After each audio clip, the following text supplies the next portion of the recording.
Welcome to the VarsityKansas.com Big Show. I'm Joanna Chadwick of the Wichita Eagle and VarsityKansas.com, and we are taping here at KSN. My guest today is Trinity Academy girls coach Brett Gunderson. Coach, thanks for being here. Thanks for having me on. All right, well, let's talk a little bit about your team, and congratulations on advancing to the Class 4A Division II state tournament. I know this is very exciting for you guys. How sweet is it?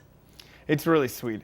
We've been working on this for a while. When we got there 4 years ago, it was definitely a goal to change the culture, and each kid talked about winning playoff games and really had state in the back of their mind and getting there. And so, you know, these kids came in as freshmen when my first year was there, and now as seniors, you know, they're seeing really a 4-year goal kind of come to life. It's such an exciting time, I know, and to have it be your first time, you think back to that 2-19 season the year before you got there. This program has come a long way, hasn't it? It has, and when I got there, you know, I thought, you know, here we go, we're taking over a 2-19 program, and it was going to be my first head coaching, so we were going to learn together. And when I got there, I was just amazed at you know, how the kids were and how they were as people, and not only that, their work ethic, and they were ready for a change. I mean, they were in a corner. I think they were tired of how the program was going, and they really bought in wholeheartedly. Well, you know, I wrote about your team for the Monday's Wichita Eagle, and I think the thing that struck me when we talked about your team on Sunday was the attitude. As you said, no matter what, we've always had the good attitude. We've always had the desire to get better. I think that was has got to be such a key that you didn't have to try to change that. It is, and that's one thing that amazes me is, you know, they're so unselfish and they care about each other so much. When somebody gets something else and somebody doesn't, you know, the person who didn't get it is the first one to high five. And it's just, they're amazing kids, and I know I've learned a lot more from them than they've probably learned from me over these 4 years. But, you know, it's just, you know, that's a hard, you know, characteristic to teach someone. And to already have it there and already have it with everybody on the team, you know, top to bottom, it's really neat to walk into a place like that. Talk about the balance that you have with this team. I mean, it's pretty impressive when you look at your scoring as to how balanced it is really every game.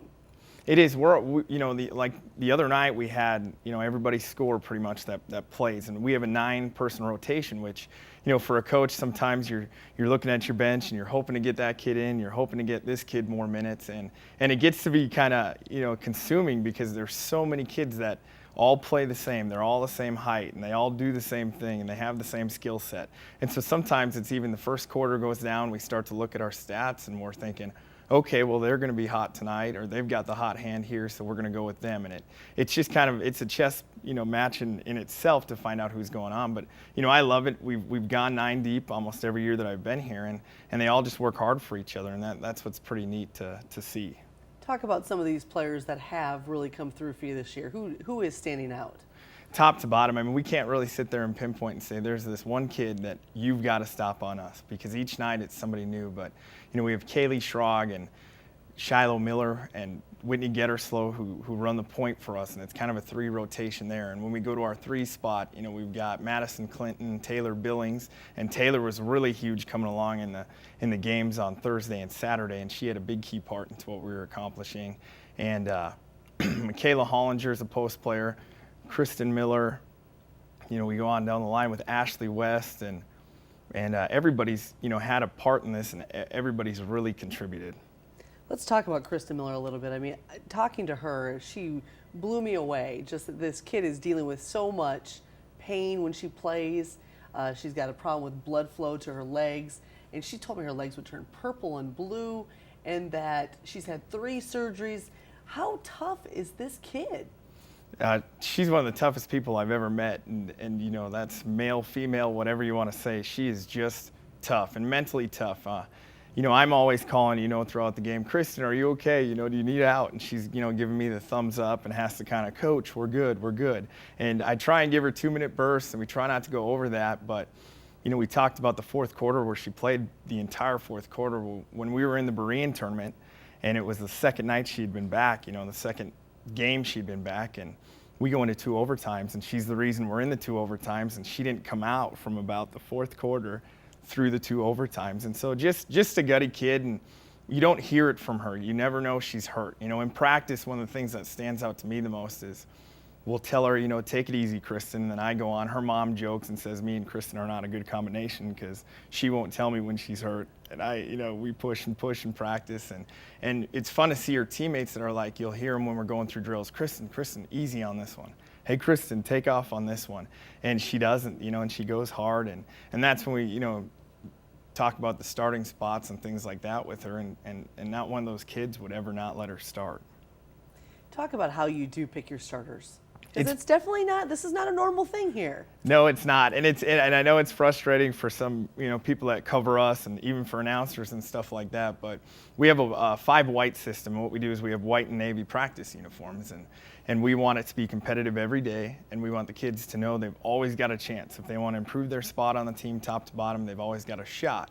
And so what we try and do is, if you end practice in a white and there's practice the next day, you start that practice in a white. Well, if the next day's a game, and you're one of the 5 whites, then you're starting for us. And so we never really have a set lineup. And kids are always battling, they're always going through drills, and they're always, it really is a competitive practice, top to bottom, because they're fighting for it, and they're fighting to get it back, and it's really neat to watch them go. And when a kid loses a white, like I said, it's a high five to each other, and they go back to work and try and take the white there back. And it creates, competition like we talked about, and we've had a different starting lineup quite a bit this year. That's great. Well, let's talk a little bit about the competition in Class 4A. With the split this year into 2 divisions, you guys are going in for Division 2. How do you feel about the split? And it's hard to say whether or not, if it had stayed as 1, if it even would have affected you. Yeah, you add in that 3rd game. And so, you've got tired legs, you've got different ways to go and things like that. So I think you can always say it would change certain outcomes here and there just because of those details and things like that. I think it was good for us because, there were some really huge schools with enrollment and, we were one of the smaller ones. So I think the split was good and it did some pretty good things for the state. So I was a fan of it. Obviously this year, I'm a big fan of it because I think it helped us tremendously. But, you still got to play your schedule. You still got to play the games, and we had what was in front of us, and so it was a neat experience to be able to get to go. Well, congratulations to you guys, and good luck this week. Thanks a lot. All right, well, let's take a little look back at last week, and it was a busy one. We had state bowling, and boy, did the Wichita area clean up. The Northwest boys won the 6A boys title. Noah Brooks from Derby, he took the individual title. In Class 5A, it was the Eisenhower boys winning again, and it was Eisenhower's Stephanie Kane who won the 5-1A girls individual title. So congratulations to them. It was also sub-state basketball week. So as they say for the NCAA tournament, a lot of tickets were punched for the state tournament. How about that? And there were some upsets. There were some great games. And I am really looking forward to the upcoming state tournaments this week. It should be really fun to watch. It was North boys getting back into the 6A tournament. Yes, they will play Blue Valley Northwest in the first round, so that's a tough one, but they come in there with a 12-10 record. And frankly, this is a team that I think a lot of people overlooked simply because they no longer had Connor Frankamp. But it's also a team that when they get hot, they are really tough to stop. So congratulations to North. And it is Southeast and East, also from the City League, who are advancing in Class 6A, along with Mays boys from the area.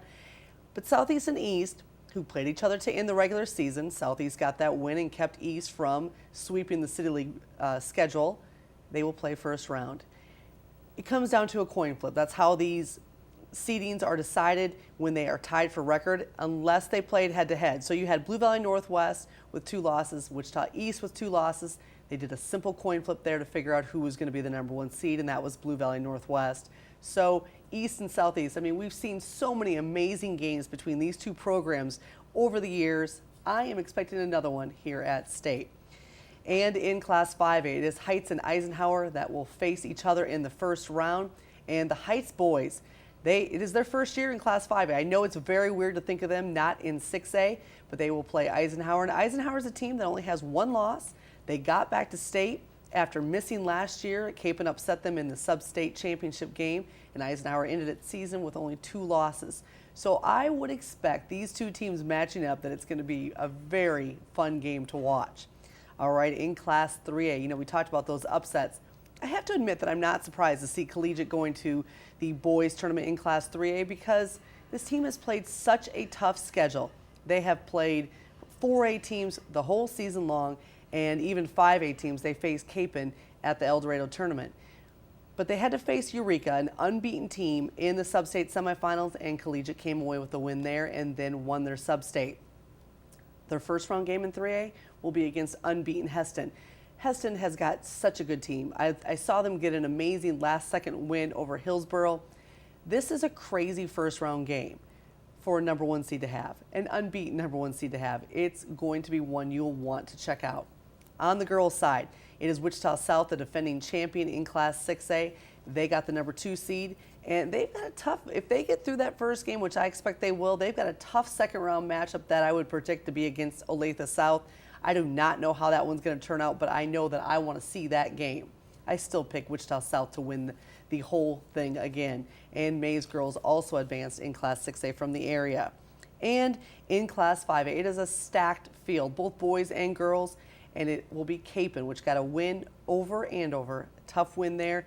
They will face St. Thomas Aquinas, both of them 20-2 in the first round. A lot of great first round matchups to watch. I hope you'll be checking out state basketball this week and enjoy your week. You can join me for a live chat on Wednesday at 1:30 to 2:30. I will be chatting as we head into those first round games on Wednesday. Cannot wait for it. So feel free to join me, and I'll see you down the line.